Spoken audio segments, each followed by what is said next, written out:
If you're a 2.7 in high school, let's try to get you to a 3.0. Let's try to challenge you because I know you can do a little bit more than what you think you can. If it's a guy that has had a really hard time staying eligible and he's a 2.0, let's try to get a 2.5. For me, it's all about growth and development, no matter where you're coming in academically.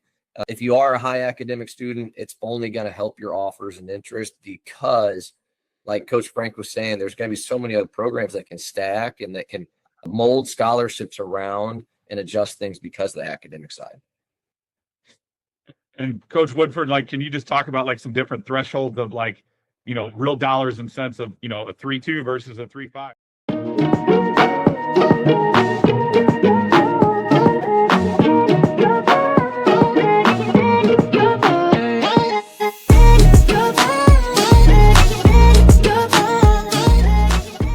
Dreaming of playing college basketball?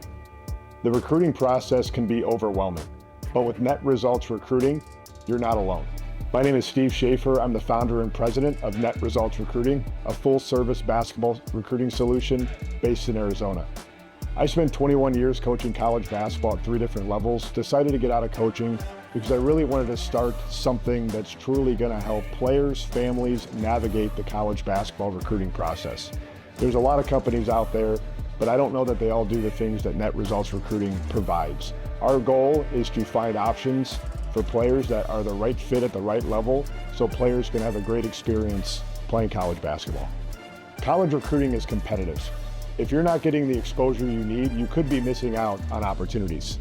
Coaches can't recruit you if they don't know who you are. At Net Results Recruiting, we take the guesswork out of the process by providing a complete recruiting solution, including a personalized recruiting profile that has the right information that college coaches want to see, an evaluation of your game to help us assess what levels you can play at, and a tool to help you improve your game.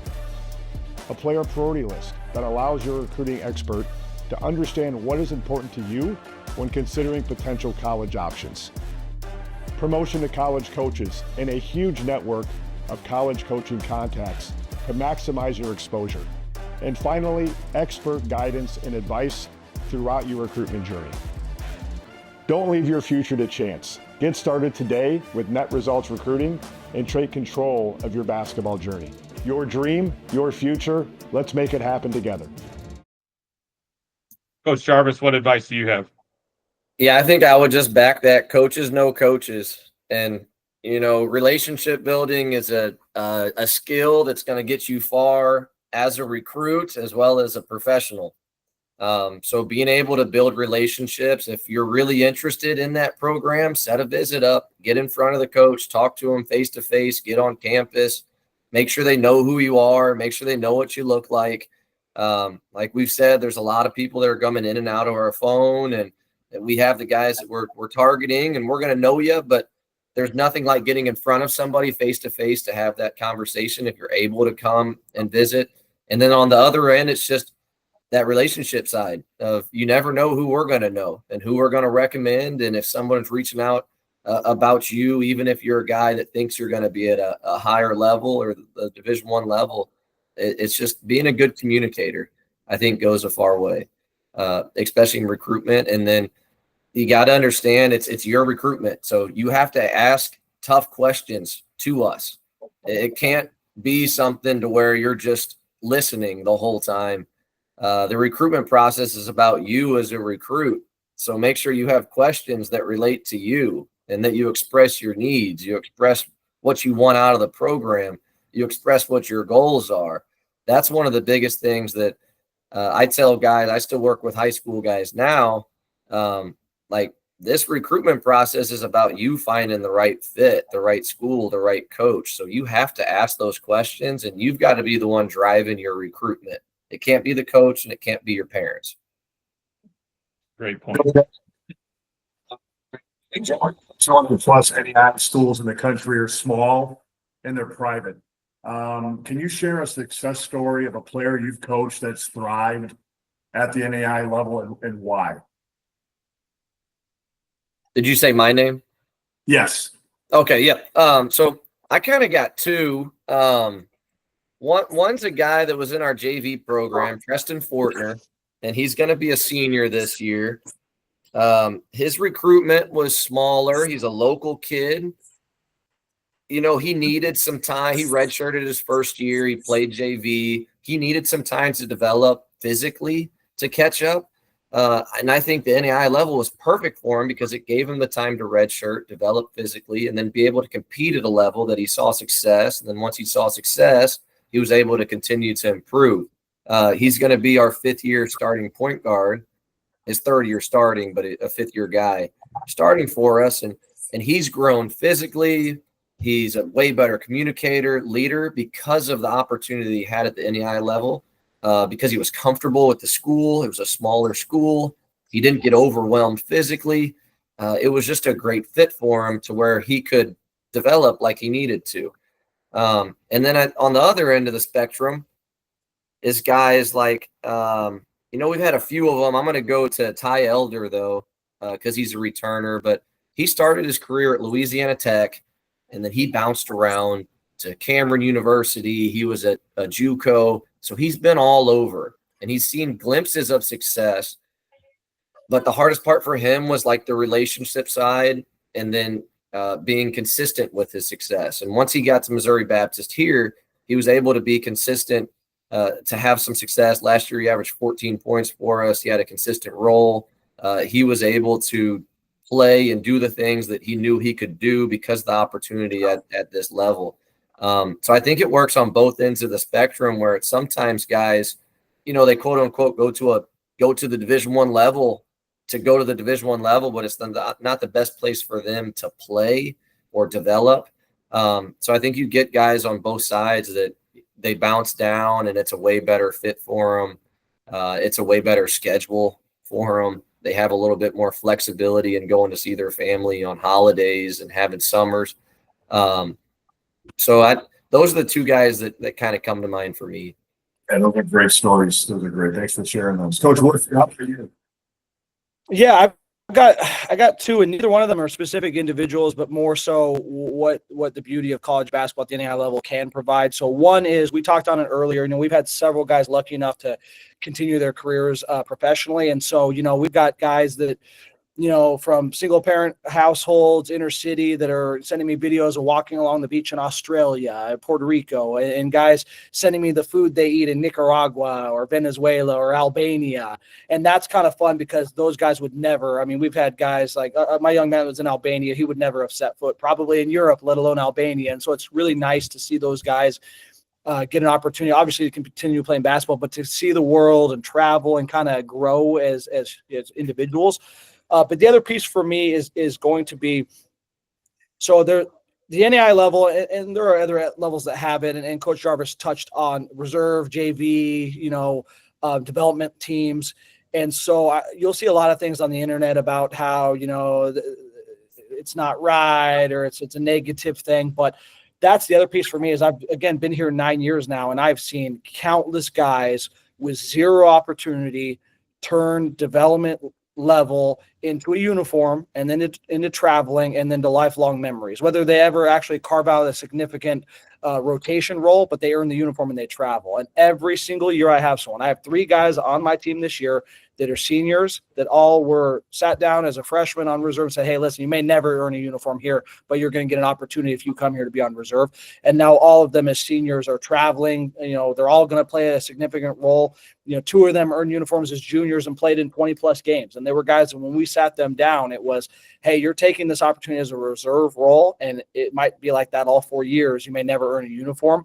And I have countless stories here at Benedictine of guys that were told they weren't good enough and they would never be a college basketball player, or their only opportunity was Benedictine reserve team, and they turned it into a college career. And that is something I'm super passionate about, because I really struggle when I see the negativity of reserve or development and how it's crazy having 25, 30 on a roster. Guys take that and they make something out of it, and then they get the reward of all that hard work and patience every single year. At least at Benedictine, they do every single year. And so I'm super passionate about that level, and I'm just so impressed with the guys that we've had that have had that success of earning a uniform, traveling, and being part of that experience. Schafer and I have shared this stories before your time, Coach Jarvis, but we had a kid for us at Fopon who it was a developmental game against Mobap, and he went crazy, and he was really down in the dumps, and that got his confidence back, and then he helped us win a big game because somebody went down with an injury. And to your point, Frank, that taking advantage of that opportunity, it's an opportunity to play at the next level. And you brought it up that so many people kind of turn their nose up at that or whatever, like, oh, I'm better. No, you're not. Like, go play. It's an opportunity for you to play and take advantage of that opportunity. So I think that kind of leads into the next question. And Coach Woodford, I'll stay with you. Like, what's the biggest challenge of coaching at the NAIA level? Like, with that, kind of mentality of some people here, you have developmental team and what's this? That's a joke and things like that. So. Yeah, the biggest challenge is fighting through the stigmas that we talked about earlier. It's the stigma of the talent's not very good. It's the stigma of there's no scholarship opportunity. It's the stigma of it's only small schools in rural areas. It's those stigmas. It's a recruit and a family being willing to spend enough time to learn that those things aren't true, to then be interested in the school. It's so many people turn away once an NAIA school reaches out. But once they learn that all of those things, the talent level is great, the scholarships are there. There's great places to live and go to school at the NAIA level. Once you fight through that, then it's great. But that's the hardest piece, is getting through those stigmas. Coach Jarvis.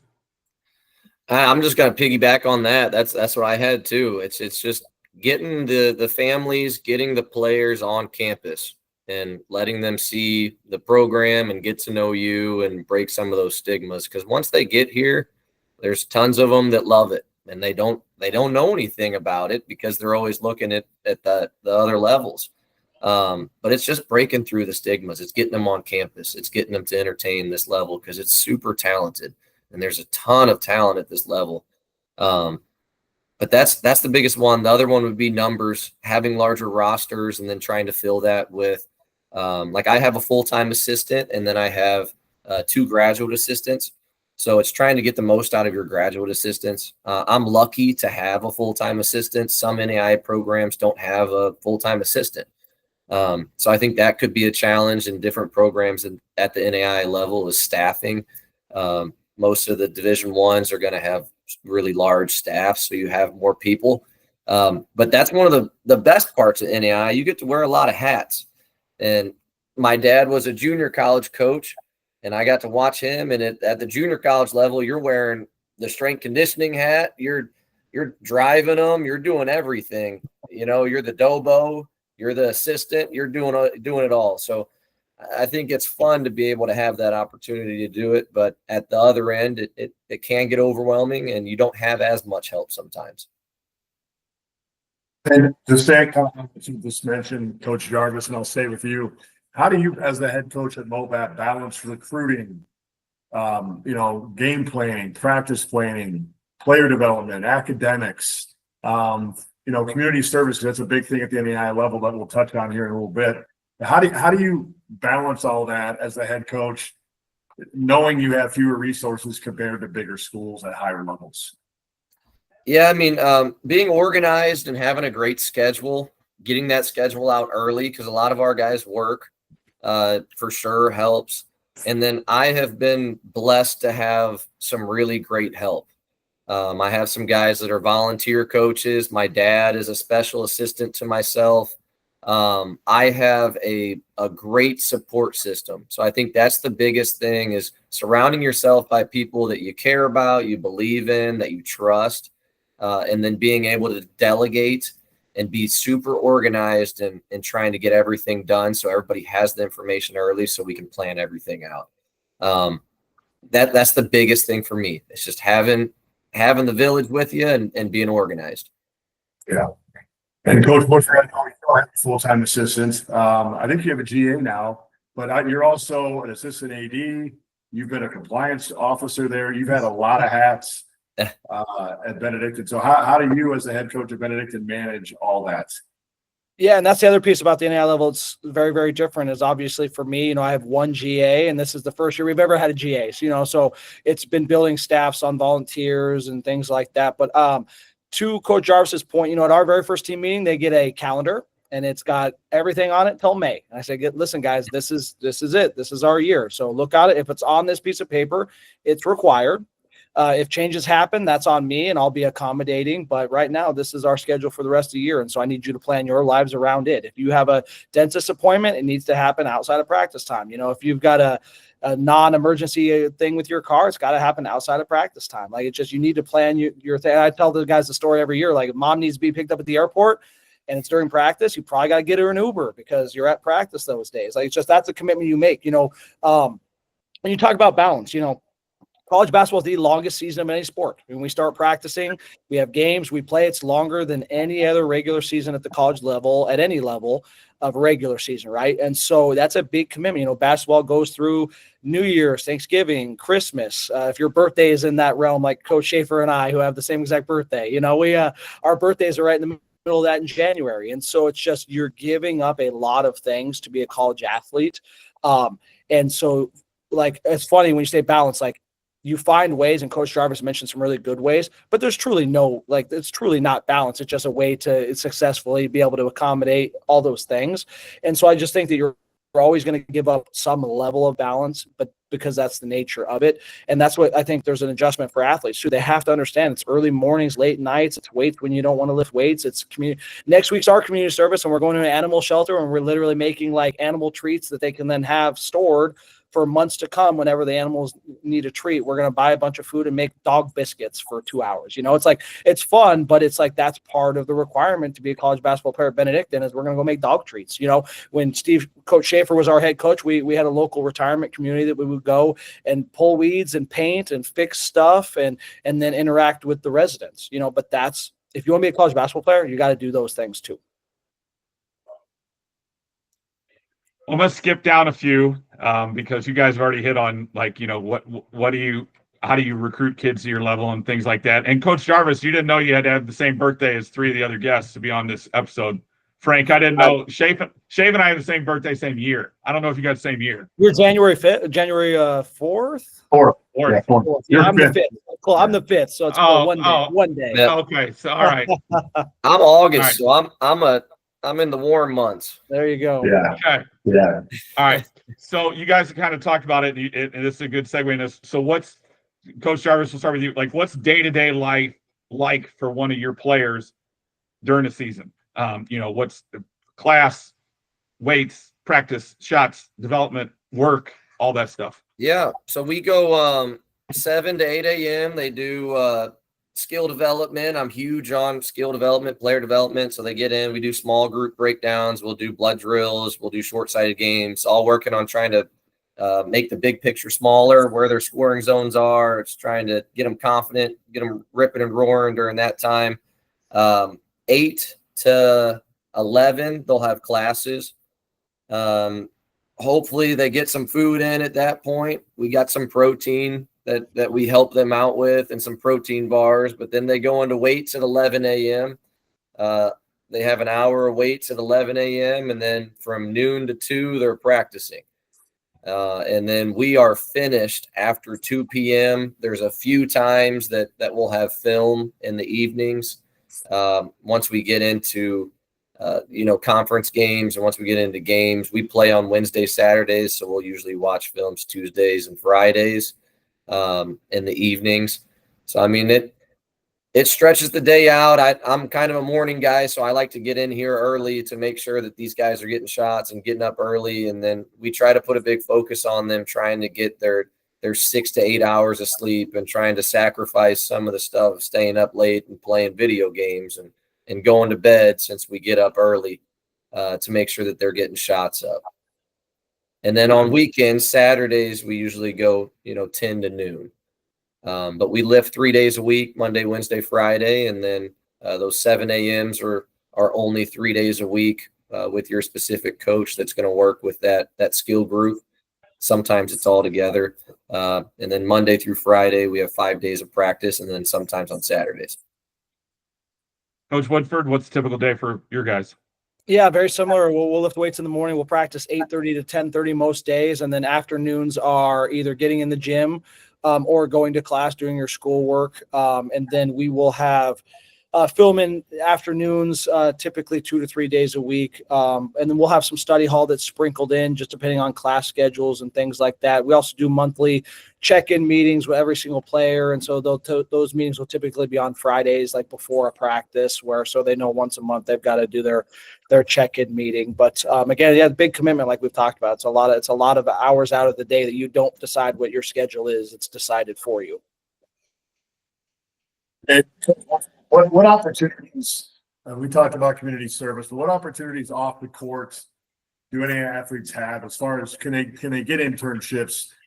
Like what other kind of community involvement can they get into? Can they have a job while they play NAI basketball? Like what are the opportunities for them outside of school and basketball? Did you ask me, Schafer? I didn't catch that. Yes. Yeah, absolutely. And again, every institution is going to be different. We're an internship-based institution, so we have a full-time staff member whose job is to help connect students with internships that are specific to their major. And so that piece is really nice here because those students are then, hopefully graduating not only with the degree, but then with relevant work experience. So hopefully that can transition to a job quicker. Yeah, absolutely. All of my guys work. We have a pretty robust on-campus student worker program. So they're doing a lot of different things on campus, but yeah, absolutely off campus. That's why the scheduling and the communication is so important because students do need to work. But no, internships, absolutely. On-campus jobs, absolutely.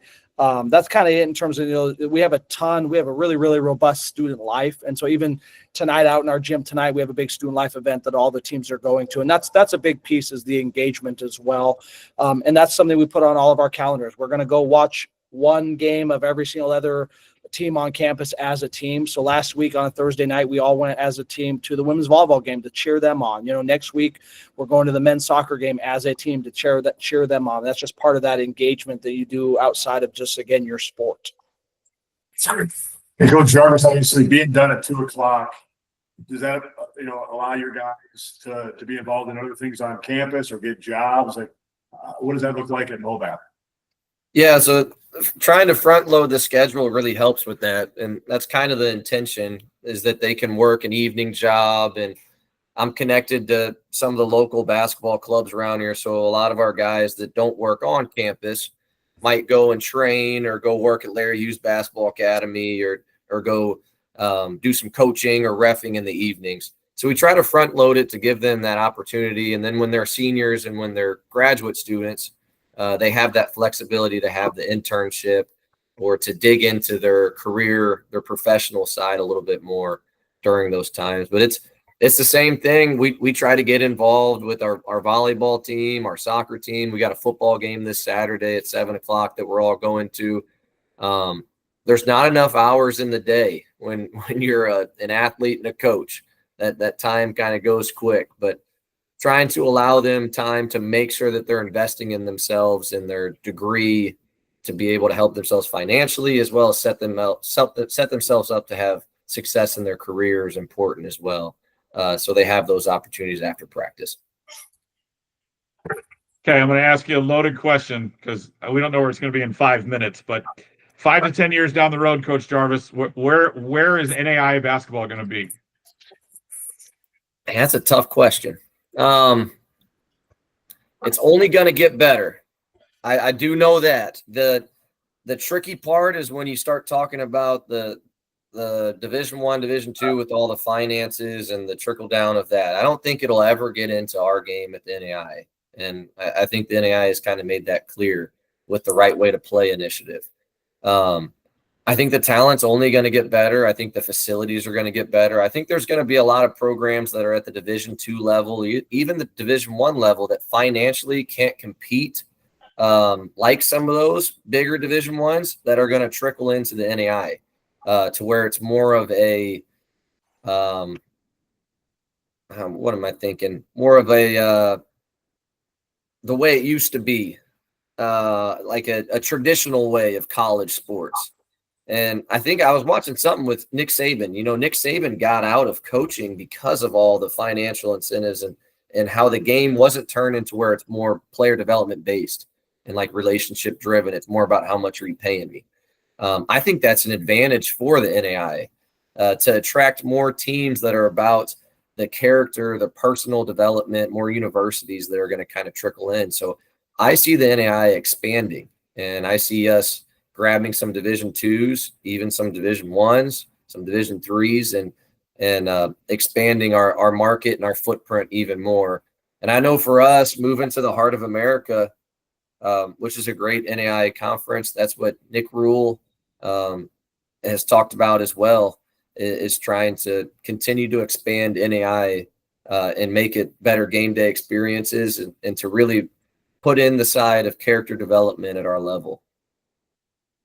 And the NAIA is older than the NCAA.